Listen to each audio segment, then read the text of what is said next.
It's my feel-good breakfast show. Your generosity can ignite a love for reading amongst our youth. Share your homegrown story. See Cadbury Story Edition packs. There's a glass and a half in everyone. Thank you so much for staying with your feel-good breakfast show, Expresso. Now, back in 2013, our next guest, Baeletsi Tsatsi, saw her first storytelling show and it changed the trajectory of her life as she knew it. And since then, Baeletsi has been telling her stories over here, over there, and everywhere. Now, while not everyone is a storyteller or author by profession, we know that South Africa is a nation of inherent storytellers. We know how to do it. It's in us, it's our thing, it's in our nature, and it's in our history. Absolutely so true, Uncle Tabsy. Now, this year, Cadbury Dairy Milk is asking us as South Africans to tap into our own imagination and experiences and share our homegrown stories to really help ignite the next generation's love for reading by giving them the opportunity to enjoy stories that truly reflect who we are and who they are, and our stories that reflect the culture and also the context of their lives, stories that showcase what makes them truly South African. Let's find out more about this.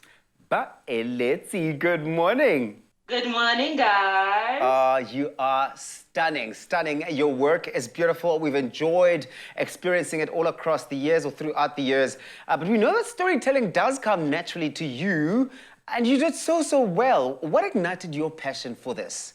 I watched other people telling stories, and I was in drama school at the moment, was training to become an actress, actually. But the love and the passion that they had when they told those stories reminded me of how warm I felt when my grandmother used to tell us stories, when my mother told us stories, and I pursued that instead. Just that inherent ability in South Africans to tell stories felt like it was kind of dying, and I wanted to become a storyteller to kind of reignite that, to inspire people to tell more stories like my grandmother used to do. Goosebumps. Yes, Yeah. and you're inspiring so many of us, and it really is a career for you, but it's not something, everyone feels comfortable doing. When you sit down to start a story, where do you find the inspiration to begin?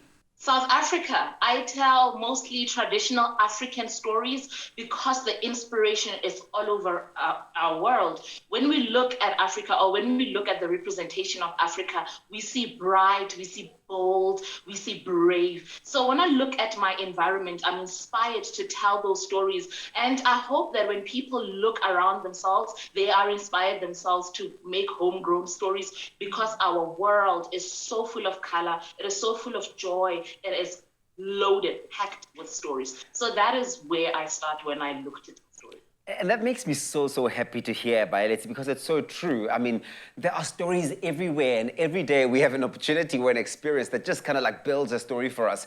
But you've heard so many stories in your career. You've written so many, you've told so many, you've experienced so many. What's your favorite story that you sort of remember so fondly? Something maybe that you heard as a child even?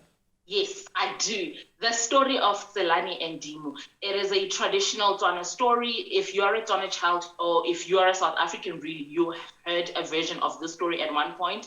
And it's a story about a young girl who is captured by an ogre and makes a mean to survive.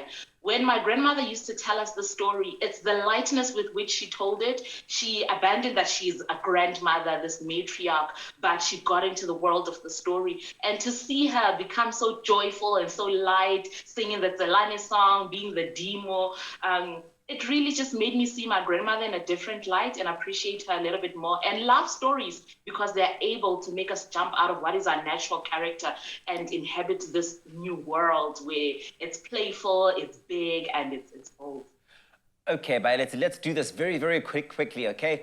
Tselane ngwanaka, Ngwanaka, Tselane ngwanaka, tla o tseye dijo o je.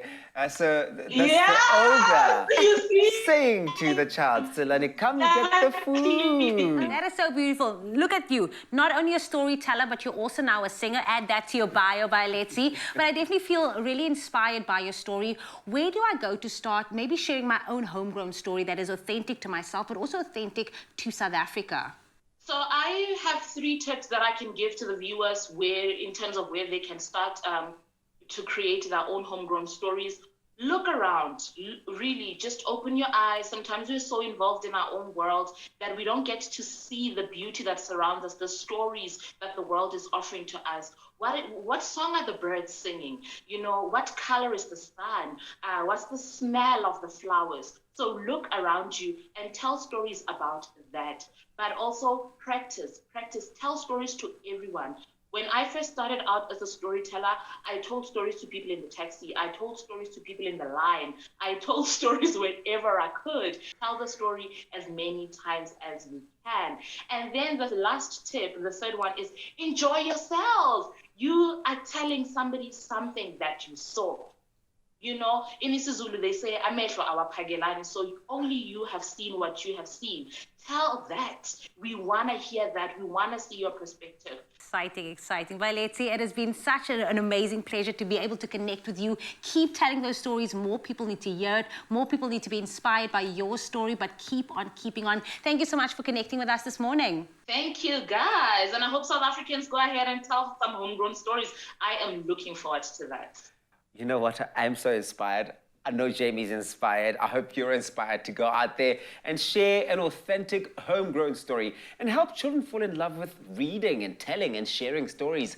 Look out for the Cadbury Homegrown Story Edition packs in stores for more details on how to finish a story in your own beloved language. It's that easy. Visit cadbury.co.za and also follow hashtag Cadbury Homegrown Stories and at Cadbury Dairy Milk SA on Facebook or at Cadbury_SA on Twitter and Instagram to find out more. Go write those stories. Your generosity can ignite a love for reading amongst our youth. Share your homegrown story. See Cadbury Story Edition packs. There's a glass and a half in everyone.